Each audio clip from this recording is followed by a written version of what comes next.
What if I told you that one of Rome's most powerful emperors built an entire city? Not for his empire, not for politics, but for a man, a boy, really, whose beauty captivated him so completely that even death could not sever their bond. What if I told you that this love story ended in a mystery so dark, so haunting, that it still confuses historians today?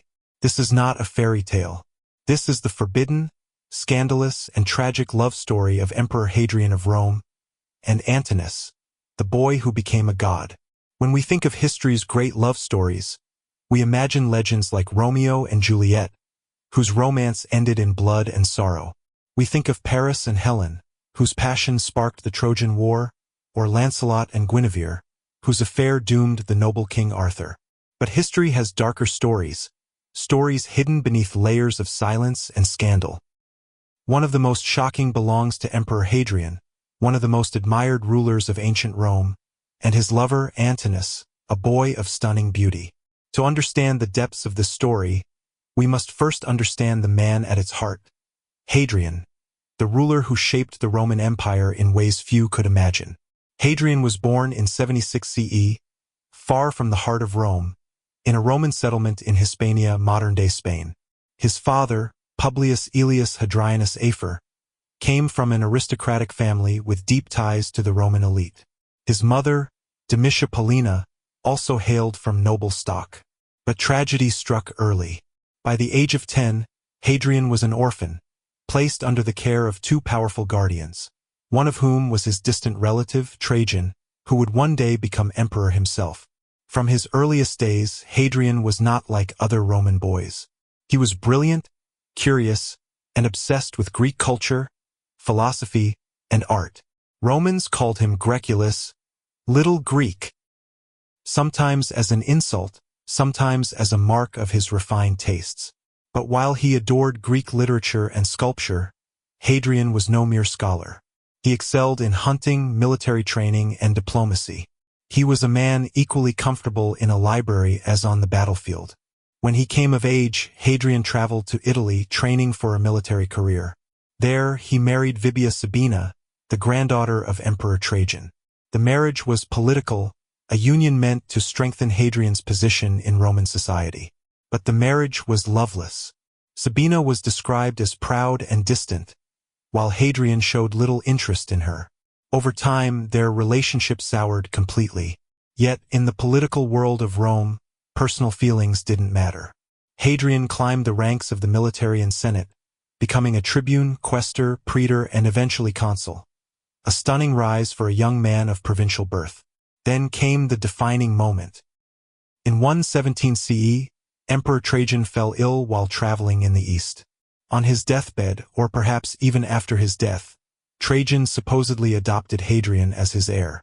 The timing was suspicious. Some believed the adoption papers were forged by Trajan's wife, Plotina, who favored Hadrian. Others claimed it was legitimate. But in the end, it didn't matter. The Roman army, the true source of power, supported Hadrian. Just days after Trajan's death, Hadrian was proclaimed emperor of Rome. Hadrian's reign would last 21 years, and it was unlike any other. He was a restless traveler, journeying across the empire to see its provinces with his own eyes. He strengthened borders, reformed laws, built massive architectural projects like Hadrian's Wall in Britain, and patronized the arts. He ended unnecessary wars, focusing instead on stability and prosperity. For these achievements, he was remembered as one of the 5 good emperors. But behind the political brilliance, there was a man with a deep personal void. His marriage to Sabina produced no children, no heir.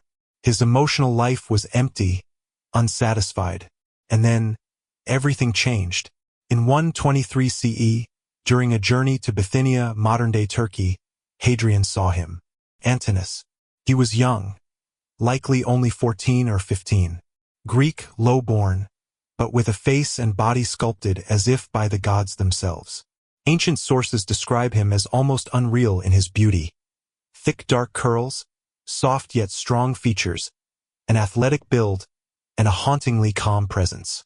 Hadrian, the emperor who could have anything he desired, was captivated.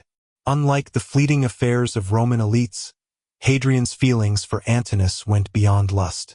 He saw in this boy an embodiment of Greek ideals, a living work of art.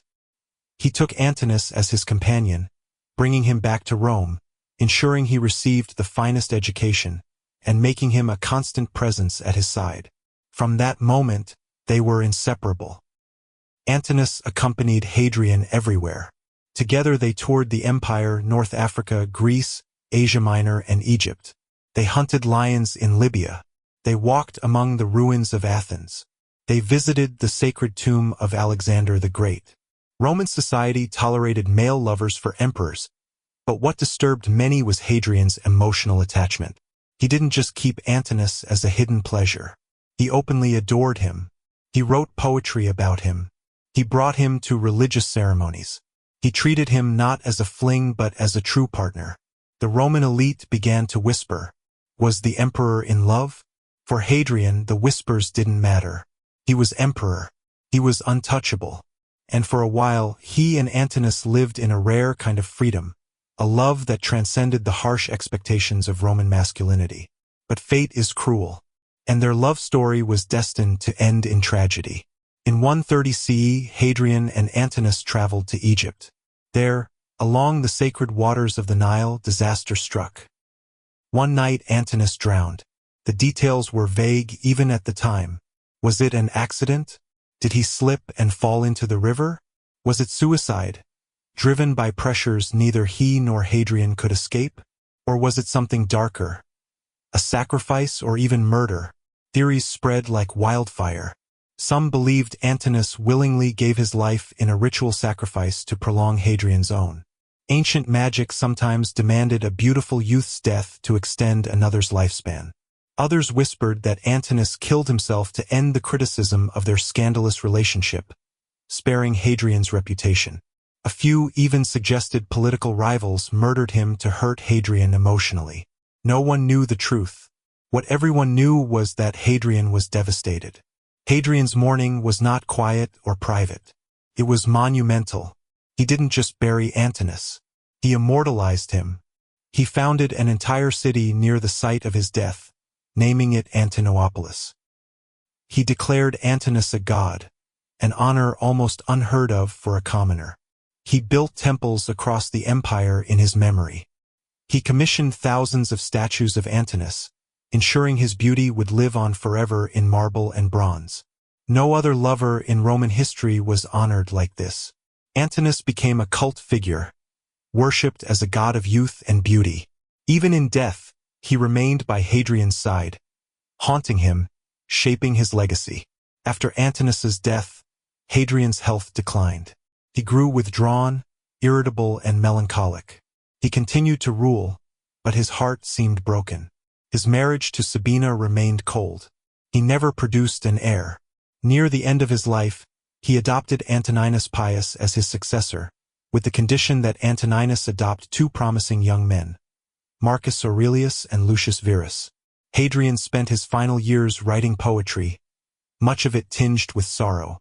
He tried to take his own life several times, but his servants prevented him.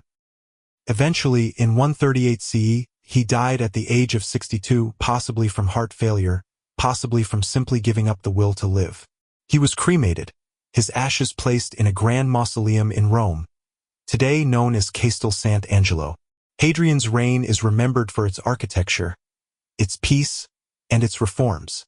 But his most haunting legacy is the story of Antinous. Even today, his statues remain among the most beautiful of the ancient world. In them, you can see why Hadrian was captivated. In them, you feel the echo of a love that defied an empire's expectations.